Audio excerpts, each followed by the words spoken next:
How's it going, folks? Welcome back to their Pokemon Unite video here on YouTube. Today we got something a little bit different. It's going to be a little bit shorter video, and it's not going to be gameplay based. So we had the mobile release, so Unite is now out on Android and iOS, and along with the mobile release, we also got a pretty sizable balance patch. So we did not get Sylveon and Mamoswine as expected. That being said, there's still a ton of neat things to explore, so let's go ahead and jump on in and look at what we have going on here. So ton of both buffs, nerfs, and bug fixes that are stealth nerfs to talk about here. So to start with, Absol's always been kind of a joke of a Pokemon, and it got two really solid upgrades here. So both Night Slash and Sucker Punch got 1 second off of their cooldown, so you can fire these attack offs more often. Little bit of a downgrade on its second range here, but an increase on the hindrance. So at a minimum, Absol looks to be basically strictly better than it was before. Is it good enough? I don't know. We're going to have to find out, but it can't be worse. Zeraora had some neat changes here. So Slash seems to be about a wash. It reduces the amount of attacks done, but increases the damage per hit. And the damage per hit went up a lot. So I imagine the number of attacks went down a good bit.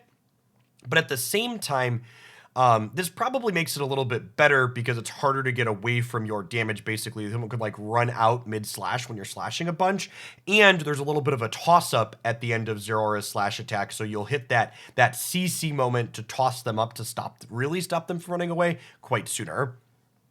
Spark, the period between moves has been increased. It increases the amount of consecutive wild slash attacks while using Spark. So I imagine this means you can, with Spark, you can jump and then jump and then jump again. And this sounds like the amount of time you have to hit that jump again has increased, giving you even more mobility with it. So that sounds like an upgrade. I think Spark versus Volt Switch is already incredibly close, and maybe this could tip it in favor of Spark being one that people take.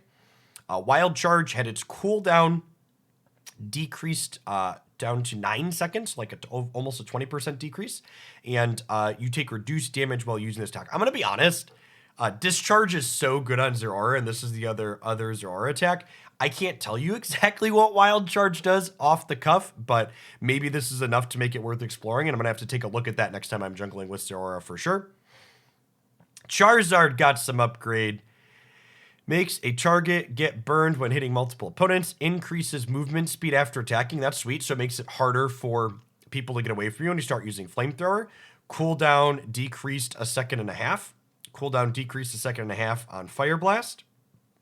Now increases damage dealt by basic attacks and restores your HP when damaging opponents. This is a big deal. So Charizard, if you're not familiar, his base Unite recharge is 1 minute and 45, which is the fastest recharge in the game. For comparison, most are 2 minutes and 30 seconds, with Greninja, I believe, being 2:45. So the Unite attack was already like the best thing about Charizard because you got to spam it with it once you got it. And making that even stronger seems like a big deal.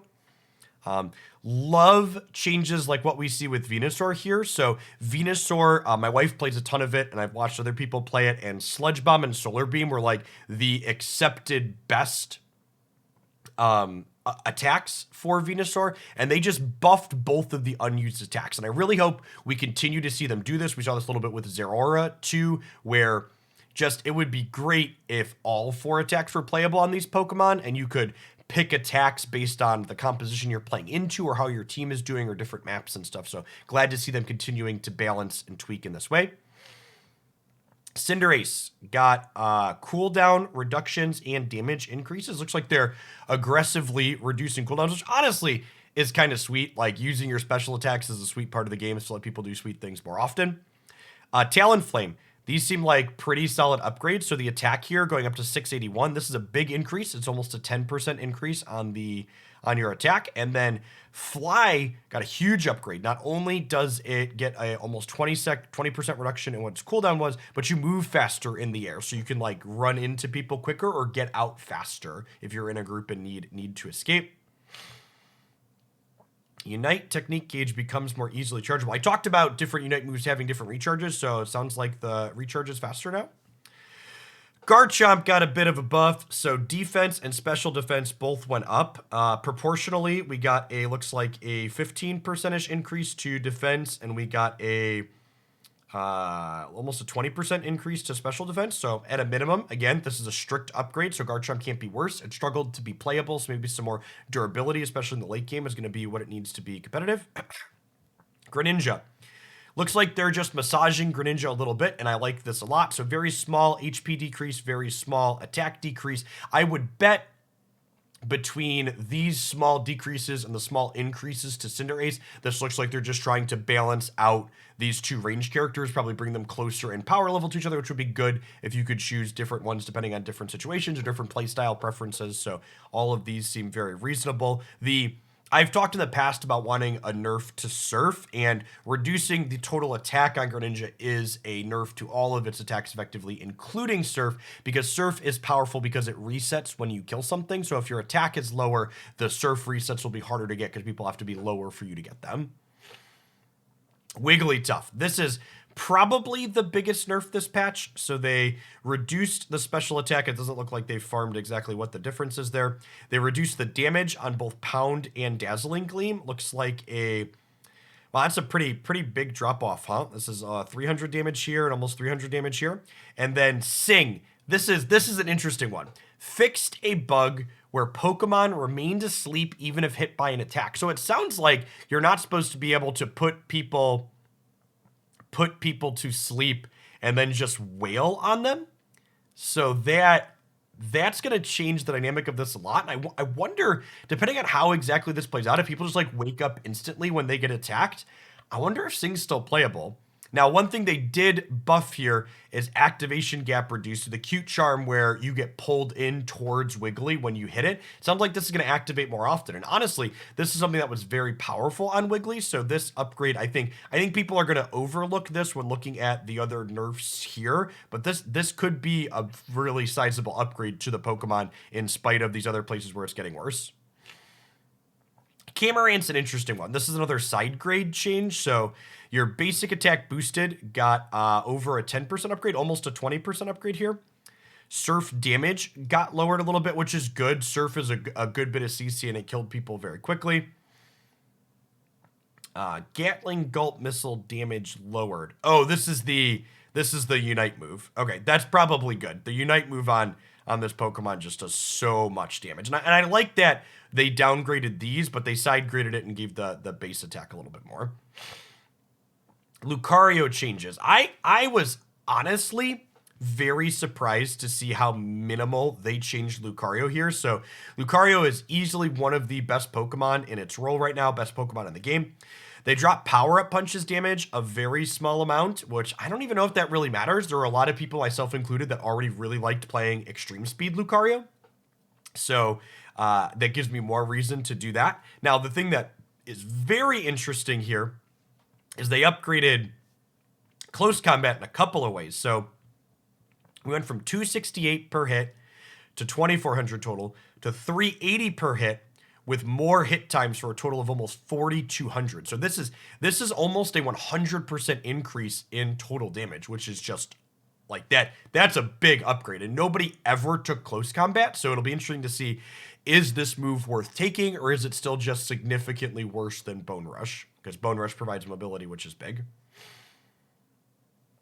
Bug fixes improved the effect of the move Leaf Tornado. So I wonder if this makes you like, so when you run in Leaf Tornado's leave behinds, allies run faster, and I believe enemies run slower. So maybe that's a little bit more extreme.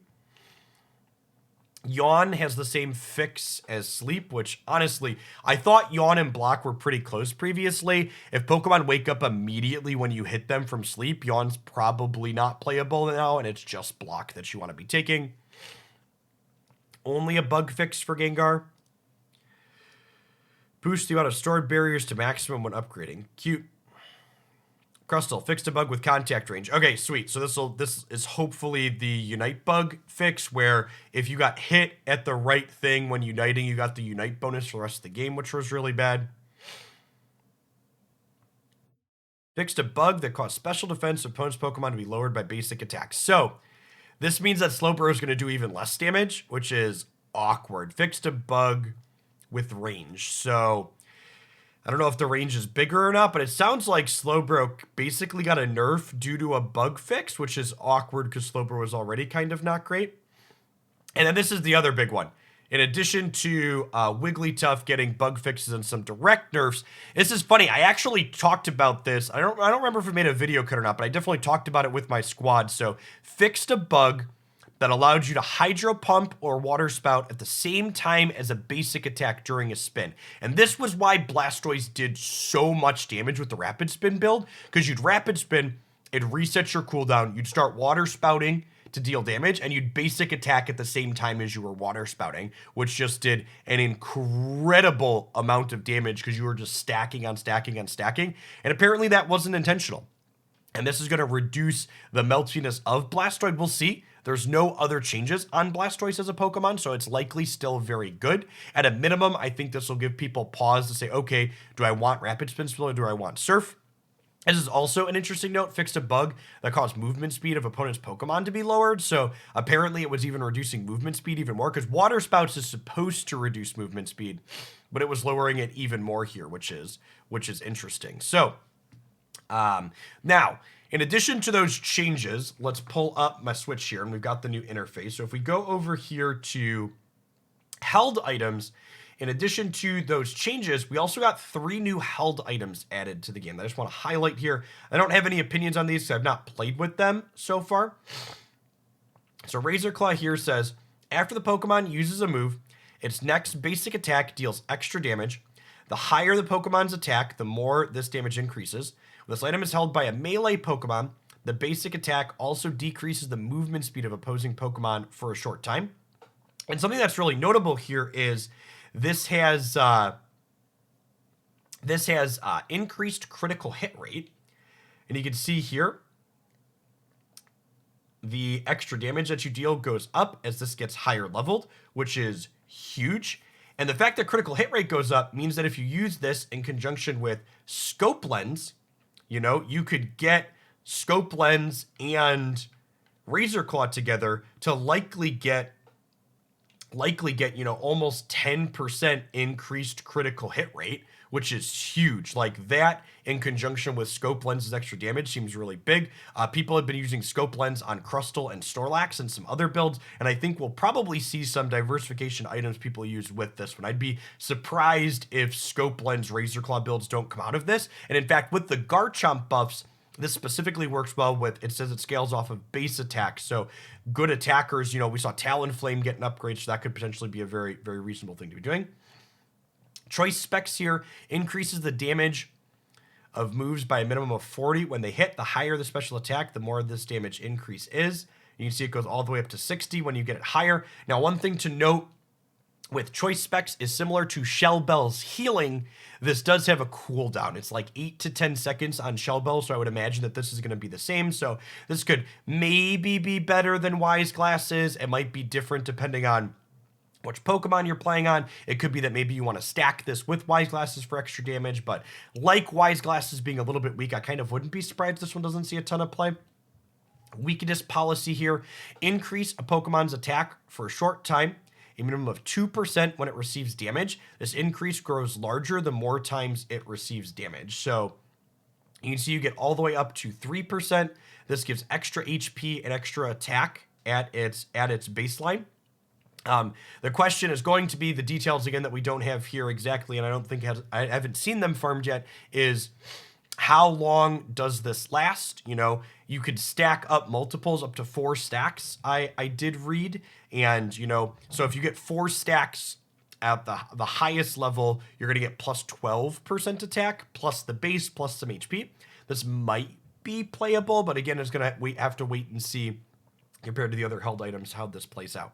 At any rate, I'm going to be excited to dive on into some Pokemon Unite. I'm going to be doing Pokemon Unite content live on stream at the end of every stream for the rest of the week. So today, Thursday, and Friday from 1 p.m. to 3 p.m. If you want to drop by twitch.tv/Jeff Hoagland and hang out while I play some Unite live, feel free. I'm also going to be doing daily gameplay videos every single day moving forward, as I have been. So look for a gameplay video tomorrow morning here, and I'll see you around again real soon. Thanks for watching, and stay safe out there, folks.